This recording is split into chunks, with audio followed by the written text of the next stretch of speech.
வணக்கம். நான் தான் உங்கள் அக்கறையாரம் பேசுகிறேன். இன்றைக்கி ஒரு குட்டி கதை சொல்ல போகிறேன். ஒரு ஊரில் 50 வயது வைக்கிறதுக்கு அந்த ஒரு பெண்மணி இருந்தாங்க. அங்கே வந்து ரோட்டில் வந்து நின்றுட்டுருந்தாங்க. ரோட்டில் இருக்கும்போது அந்த வழியாக வந்த ஒரு இளைஞர் வந்தார். அவர்கிட்ட அவங்க கையில் இருந்த ஹெல்மெட்டை கொடுத்து, தம்பி இந்த ஹெல்மெட் என் பையன் வந்து ஹெல்மெட் போடாமல் போயிட்டார். அங்கே போலீஸ் இருக்கான் 3வது தெருவில். அங்கே தான் என் பையன் ஜூஸ் வாங்க போயிருக்காரு. திரும்பி வருவோம் மாட்டிக்குவார். கொஞ்சம் தயவுசெய்து இந்த ஹெல்மெட்டை கொண்டு போய் கொடுத்துருங்க அப்படின்னு அந்த இளைஞர்கிட்ட சொன்னாங்க. அந்த இளைஞர் இப்படியும் பார்த்தாரு. என்னம்மா அது, நானே அவசரமாக போனோம், நீங்கள் என்ன போய் வேலை வாங்குறீங்களே? இல்லை கொஞ்சம் புண்ணியமாக போகும், கொஞ்சம் தயவு செய்து கொண்டு போய் அந்த பையன்கிட்ட கொடுத்துருங்க அப்படின்னு சொன்னாங்க. அப்புறம் சரிங்கம்மான்ட்டு வாங்கி அந்த ஹெல்மெட்டை வண்டியில் வச்சார். உடனே அந்த அம்மா என்ன சொன்னாங்க, இல்லை உங்கள் ஹெல்மெட் இல்லாமல் தானே போகிறீங்க, ஹெல்மெட் எடுத்து தலையில் போட்டுக்கிட்டு போங்க, போய் கொடுக்கும்போது கொடுத்துருங்க அப்படின்னா. சரின்னு அவர் போனார்.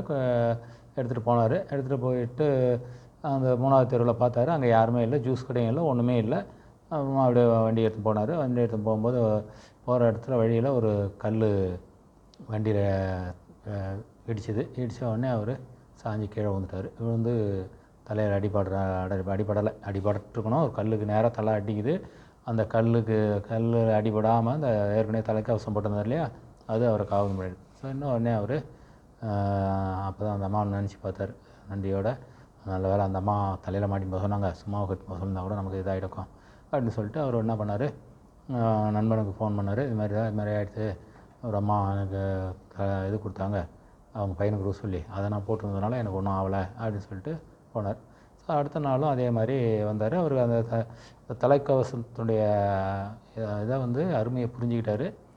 அந்த தலைக்கவசத்தை அவர் போட்டுக்கிட்டு, சரி இந்த தலைக்கவசத்தை அவங்ககிட்ட கொடுத்துடணும், நம்ம வேறு தலைக்கவசம் வாங்கிக்கலாம் அப்படின்ட்டு வராரு.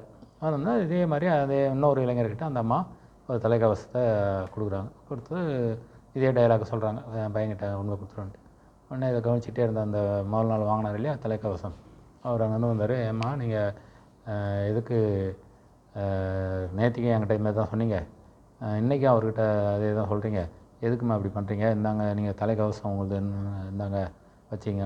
இல்லை தம்பி நீங்கள் வச்சிங்க, எனக்கு வந்து ஒரு 22 வயசில் ஒரு பையன் இருந்தான், அவன் சொல்ல ஹெல்மெட் போடுன்னு சொன்னேன், ஹெல்மெட் போடாமல் போனான், போயிட்டு ஒரு சின்ன ஆக்சிடெண்ட் ஆகிட்டு, ஆக்சிடெண்ட்டில் தலையில் அடிபட்டு அவன் இறந்துட்டான். டாக்டருங்கெல்லாம் சொன்னாங்க தலைக்கவசம் இருந்திருந்தால் அவங்க உங்கள் பையனை காபந்து பண்ணியிருக்கலாம், தலைக்கவசம் இல்லாததுனால தான் அவர் இது மாதிரி ஆகிட்டார் அப்படின்ட்டு அவங்க சொன்னாங்க. அதனால் எனக்கு வாழ்க்கையை இதாகி போச்சு, சூன்யமாக போச்சு, யாருமே இல்லை, எனக்கு இருந்த ஒரே மகனும் இறந்துட்டான்.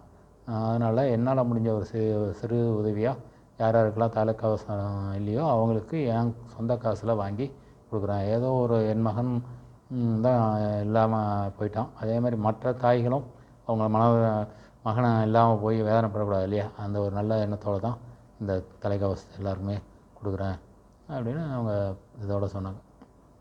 என்ன தெரியுதுன்னா, நம்ம வந்து தலைக்கவசம் அணிவது முக்கியம். அதுதான் அவங்க கொடுத்தாங்களா ஒருத்தவங்க இது பண்ணாங்களான்றதில்ல, ஒவ்வொருத்தரும் தலைக்கவசம் அணிவது முக்கியம். அதேமாதிரி காரில் வந்தால் டிரைவர் இருந்தால் எல்லாமே சீட் பெல்ட் அணிவதும் முக்கியம் என்பதை வலியுறுத்துவதற்காக தான் இந்த கதை. நன்றி, வணக்கம்.